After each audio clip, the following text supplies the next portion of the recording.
தேவனானவர் இந்த நகரத்தினுடைய அருகாமையில் வரும் பொழுது அதை பார்த்து கண்ணீர் விட்டு அழுதார். இதுவரைக்கும் இவங்க திருந்தலை அப்படின்னு சொல்லி அவர் வந்து பார்க்கும் பொழுது இதுவரைக்கும் இந்த நபர்கள் திருந்தலை அப்படிங்கறத எண்ணத்தோடு கண்ணீர் விட்டு அழுது பார்க்க முடியும். அதே போல இவர்களுக்கு இயேசு கிறிஸ்துக்கு என்ன தெரியும்னா, இவங்க மத்தியில தான் நான் போறேன், இவங்க தான் என்ன செய்ய போறாங்க, சிதைக்க போறாங்க, இவங்க தான் என்ன செய்ய போறாங்க, வேதனைப்படுத்த போறாங்க, இவங்க தான் என்னைய சிலுவையில் அறைய போறாங்க நல்லாவே தெரிந்துதான் தன்னுடைய மரணத்தை அறிந்து கொண்டுதான் அங்க அவங்க முன்னோக்கி செல்கிறார். நடக்கக்கூடாது அப்படின்னு சொல்லி அவரு எதையுமே நினைக்கல. இயேசு தன்னை இந்த உலகம் ஏற்றுக்கொள்ளணும் அப்படின்னு சொல்லி அவர் விரும்பல. உலகம் ஏற்றுக்கொள்ளணும் அப்படின்னு சொல்லி அந்த நேரத்தில் அவர் நினைக்கல. ஆனா இந்த உலகம் கண்டிப்பாக தேவனை அறிந்து கொள்ளணும் அப்படின்னு சொல்லி அவருக்கு ஒரு சித்தம் இருந்தது, அவருக்கு ஒரு சிந்தை இருந்தது. நம்ம இங்க பார்க்கும் பொழுது சிலுவையில இருந்து இயேசு கிறிஸ்துவானவர் ஒரு வார்த்தை சொல்றார், என் தேவனே என் தேவனே ஏன் என்னை கைவிட்டேன், ஏறி ஏறி நாம சபக்தார்.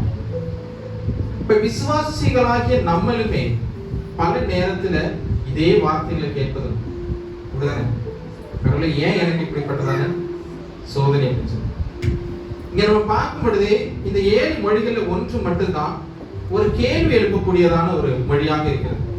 ஒரே ஒரு மொழி மட்டும் கேள்வி எழுப்புகிறது, என் தேவனே ஏன் என்னை கைவிட்டீர் அப்படின்னு சொல்லி. இந்த நகோமி எடுத்துக்கிட்டோம்னா தன் கணவனை இழந்து மக்களை இழந்து தன்னுடைய சொந்த நாட்டுக்கு போகும் பொழுது அங்க என்ன செய்யறா, தன்னுடைய ஊர்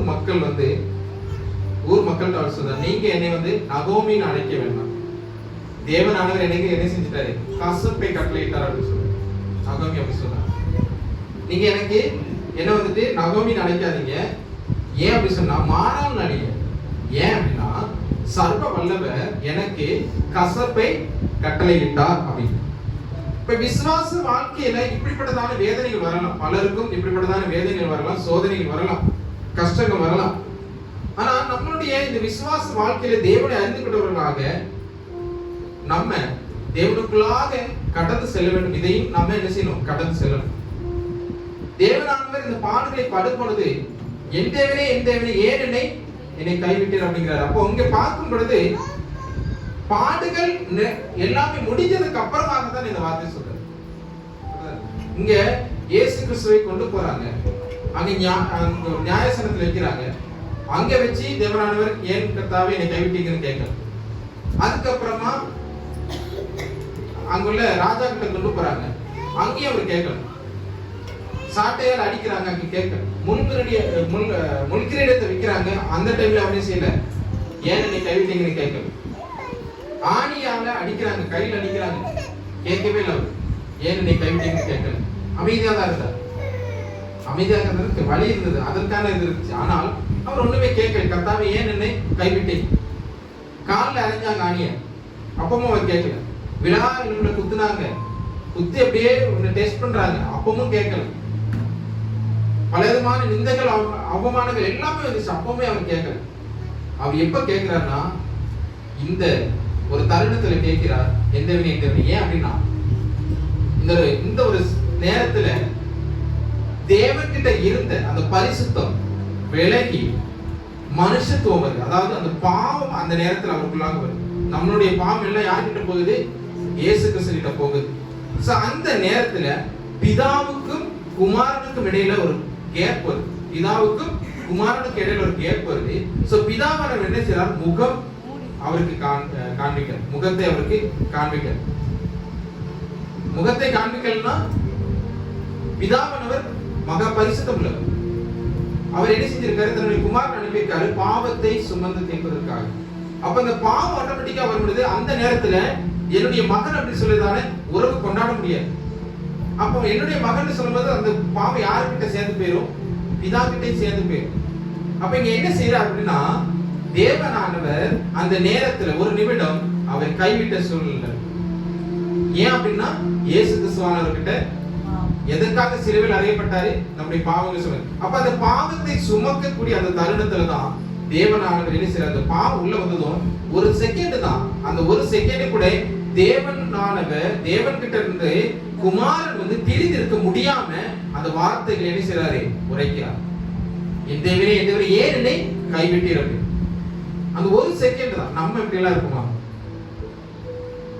நம்ம பாவத்துல நம்ம இருப்போம், ஆனாலும் நம்ம எல்லாத்திலுமே இருப்போம். நம்ம அந்த கைவிட்டு ஐயோ நான் விசுவாசத்துல இருந்து விசுவாச வாழ்க்கையில இருந்து கேப் விழுந்துட்டேன் எனக்கு அப்படின்னு சொல்லி ஒரு பாரம் நம்ம கிட்ட இருக்காது. நான் என்ன ஆரம்ப காலத்துல நான் இருந்த விசுவாசம் எனக்கு இப்ப இல்லையே அப்படிங்கறதால ஒரு பாரம் நம்ம கிட்ட இருக்கவே செய்யாது. ஐயோ நான் இந்த ஞாயிற்றுக்கிழமை ஆராதனைக்கு ப்ராப்பரா போகலைங்கிற ஒரு பாரம் இருக்கு. இப்படிப்பட்டதான ஒரு பாரம் நமக்கு இருக்காது. ஆனால் இயேசு கிறிஸ்துவானவர் ஒரு சின்ன ஒரு செகண்ட் தான். அந்த செகண்ட்லயே அந்த பாவத்தை அனைத்து நம்முடைய பாவத்தை அனைத்து ஏற்றுக்கொள்ளப்படுது. அவரால் தாங்கிக் கொள்ள முடியல. இவ்வளவு நேரம் பாடுகள் பட்டாரு, அரைஞ்சாங்க,